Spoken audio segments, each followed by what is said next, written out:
मित्रों, वृंदावन में भगवान महादेव को आज भी एक औरत के रूप में तैयार किया जाता है और उनकी पूजा की जाती है। लेकिन क्या आप जानते हैं कि ऐसा क्यों किया जाता है? क्यों महादेव को औरत के कपड़े और श्रृंगार किए जाते हैं? इसके पीछे एक बहुत ही रोचक कथा है जो आपको जरूर सुननी चाहिए। भाई बहनों, श्री गोपेश्वर महादेव का दर्शन और उनकी इस कथा का चिंतन करने से श्री कृष्ण की भक्ति में प्रगाढ़ता आती है और इस कलयुग में भक्ति ही वो सबसे सुलभ तरीका है जो इस लोक के साथ परलोक में भी सुख प्रदान करता है। तो चलिए इस कथा को शुरू करते हैं। भगवान शिव से बड़ा कोई श्री विष्णु का भक्त नहीं और भगवान विष्णु से बड़ा कोई श्री शिव का भक्त नहीं है। इसलिए भगवान शिव सबसे बड़े वैष्णव और भगवान विष्णु सबसे बड़े शैव कहलाते हैं। 9 साल के छोटे बाल रूप में जब श्री कृष्ण ने महारास का उद्घोष किया तो वृंदावन में पूरे ब्रह्मांड के तपस्वी प्राणियों में हलचल मच गई कि काश हमें भी इस महारास में शामिल होने का मौका मिल जाए। दूर दूर से गोपियां जो पूर्व जन्म में एक से बढ़कर एक आर्षि, मुनि, तपस्वी, योगी, भक्त थीं, महारास में शामिल होने के लिए आतुरता से दौड़ पड़ी। महारास में शामिल होने वालों की योग्यता को परखने की जिम्मेदारी श्री ललिता सखी की थी, जो स्वयं श्री राधा जी की प्राणप्रिय सखी थीं और उन्हीं की स्वरूपा भी। सज्जनों, हमेशा एकांत में रहकर कठोर तपस्या करने वाले भगवान शिव को जब पता चला कि श्री कृष्ण महारास शुरू करने जा रहे हैं तो वह भी अत्यंत खुश होकर तुरंत अपनी तपस्या छोड़कर पहुंचे श्री वृंदावन धाम और बड़े आराम से सभी गोपियों के साथ रास स्थल में प्रवेश करने लगे।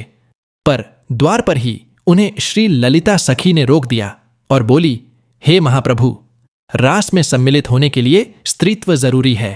तब भोलेनाथ ने तुरंत कहा, ठीक है तो हमें स्त्री बना दो।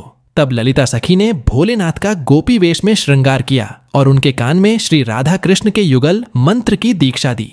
चूंकि भोलेनाथ के सिर की जटा और दाढ़ी मूंछ बड़ी बड़ी थीं, इसलिए ललिता सखी ने उनके सिर पर बड़ा सा घूंघट डाल दिया जिससे किसी को उनकी दाढ़ी मूंछ दिखाई न दे। महादेव भोलेनाथ के अति बलिष्ठ और बेहद लंबे चौड़े शरीर की वजह से वे सब गोपियों से एकदम अलग और विचित्र गोपी लग रहे थे, जिसकी वजह से हर गोपी उन्हें बड़े आश्चर्य से देख रही थी। महादेव को लगा कि कहीं श्री कृष्ण उन्हें पहचान ना लें, इसलिए वह सारी गोपियों की भीड़ में सबसे पीछे जाकर खड़े हो गए। तब महादेव फिर दौड़कर पीछे पहुंचे तो श्री कृष्ण ने फिर कहा, रास पीछे से शुरू होगा। तब महादेव फिर दौड़कर आगे आए। इस तरह कुछ देर तक ऐसे ही आगे पीछे चलता रहा और बाकी की सभी गोपियां आश्चर्य से खड़ी होकर श्री कृष्ण और श्री महादेव के बीच की लीला देख रही थीं और ये सोच रही थीं कि ये कौन सी गोपी है जो डील डॉल से तो भारी भरकम है, पर बार बार शर्माकर कभी आगे भाग रही है तो कभी पीछे, और जैसे लग रहा है श्री कृष्ण भी इसको जानबूझकर हैरान करने के लिए बार बार आगे पीछे का नाम ले रहे हों। कुछ देर बाद श्री कृष्ण ने कहा, महारास सबसे पहले इस चंचल गोपी से शुरू होगा जो स्थिर बैठ ही नहीं रही है।